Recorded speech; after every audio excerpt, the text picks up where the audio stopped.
உப்பில இருக்கிற ஒரு அமைதியான பள்ளிக்கூடம். இருட்டுல நடந்த ஒரு கொடூர கொலை. 2 திடுக்கிடும் வாக்குமூலங்கள். என்ன நடந்துச்சு அங்க? செப்டம்பர் 2024 கிர்தார்த்துங்கிற 7 வயசு பையனோட அப்பாவிற்கு ஒரு ஃபோன் வருது. அது அவர் வாழ்க்கையே புரட்டி போட்டுடுச்சு.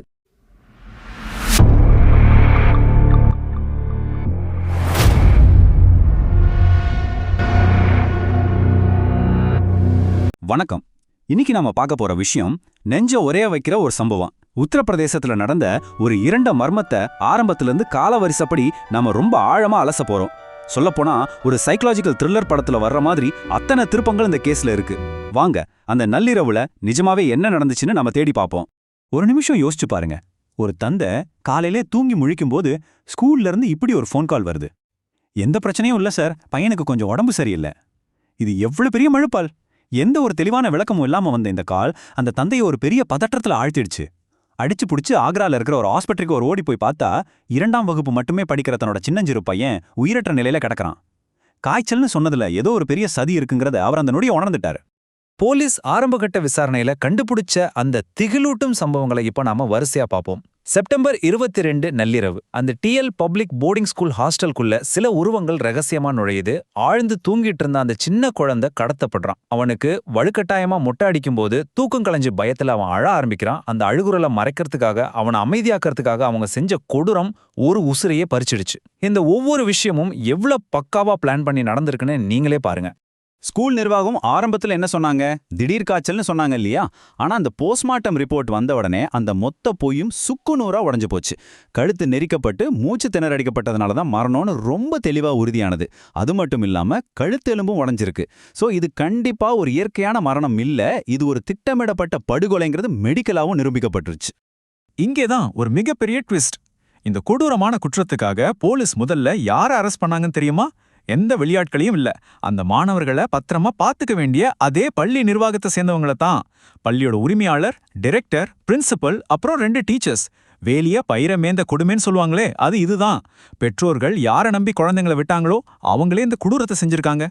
சரி, இவங்க ஏன் இந்த கொடூரத்தை செய்யணும்? அவங்க போலீஸ் கிட்ட ஒத்துக்கிட்டதா சொல்லப்படுற அந்த பகீர் காரணம் இதுதான். ஸ்கூல்ல அட்மிஷன் குறைஞ்சு பெரிய நஷ்டம் வந்திருக்கு. அதை சரி பண்றதுக்காக இவங்க மாந்திரிகத்தை நாடியிருக்காங்க. அதாவது பிசினஸ மறுபடியும் லாபகரமா மாத்துறதுக்காக ஒரு குழந்தைய நரபலி கொடுக்க முடிவு பண்ணிருக்காங்க. பணத்துக்காகவும் பிசினஸ்க்காகவும் இவங்க எவ்வளவு கீழ்த்தரமான ஒரு முடிவு எடுத்திருக்காங்கன்னு நினைச்சு பார்க்கவே ரொம்ப பயமா இருக்குல்ல. அவங்க கொடுத்த வாக்கு மூலமும் அங்க கிடைச்ச ஆதாரங்களும் எப்படி கச்சிதமா மேட்ச் ஆகுதுன்னு கொஞ்சம் கவனிங்க. சம்பவம் இடத்துல கிடைச்ச அந்த பூஜை பொருட்கள், பையனோட மொட்டையடிக்கப்பட்ட தலை, அப்புறம் உடலை ஆஸ்பத்திரிக்கு கொண்டு போற மாதிரி நாடகமாட ஸ்கூல் டைரக்டரோட காரையே யூஸ் பண்ணது, இது எல்லாமே அந்த நரபலி கோணத்தை 100% உறுதிப்படுத்துற மாதிரி தான் அமைஞ்சிருந்துச்சு. எல்லாம் முடிஞ்சது, குற்றவாளிகள் சிக்கிட்டாங்க, நரபலி தான் காரணம்னு எல்லாரும் நம்பிட்டு இருந்த நேரத்துல சரியா 2 மாசம் கழிச்சு டிசம்பர் மாசம் ஒரு மிகப்பெரிய குண்டை தூக்கி போட்டாங்க போலீஸ். அது வரைக்கும் நாம நம்பிட்டு இருந்த மொத்த கதையையும் விசாரணையையும் இந்த புது தகவல் அப்படியே தலைகீழா புரட்டி போட்டுடுச்சு.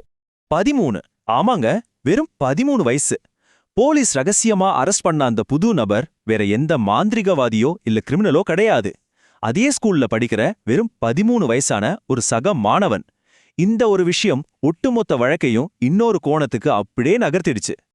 இப்போ நம்ம முன்னாடி ஒண்ணுக்கு ஒன்று சம்பந்தமே இல்லாத 2 முரண்பாடான நோக்கங்கள் இருக்கு.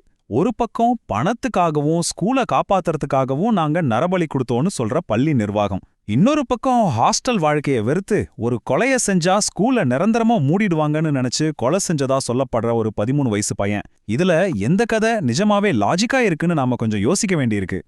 அந்த சின்ன பையன் மேல போலீஸ் வச்ச ஆதாரங்கள் என்னன்னு பாத்தீங்கன்னா அதுவும் ரொம்ப அழுத்தமா இருக்கு. அவன் ஹாஸ்டலை வெறுத்தது மட்டும் இல்லாம ஜூலை மாசமே வேற 2 மாணவர்களை கழுத்து நெரிச்சு கொல்ல ட்ரை பண்ணிருக்கான். ஆனா ஸ்கூல் நிர்வாகம் அதை ரொம்ப அசால்ட்டா மூடி மறைச்சிருக்காங்க. இதுக்கெல்லாம் மேல கொலை செய்யறது எப்படின்னு அவன் இன்டர்நெட்ல தேடின ஹிஸ்டரியும் போலீஸ் கிட்ட சிக்கியிருக்கு. இந்த ஆதாரங்கள் எல்லாம் பார்க்கும்போது ஒருவேளை அந்த பையன் தான் அதை செஞ்சிருப்பானோ அப்படிங்கிற வலுவான சந்தேகம் வருது. ஆனா இங்கதான் இந்த வழக்கின் மிக முக்கியமான முரண்பாடே இருக்கு. அந்த 13 வயசு பையன்தான் உண்மையிலேயே கொலையாளின்னு வச்சுக்கிட்டா சில கேள்விகளுக்கு பதிலே இல்ல.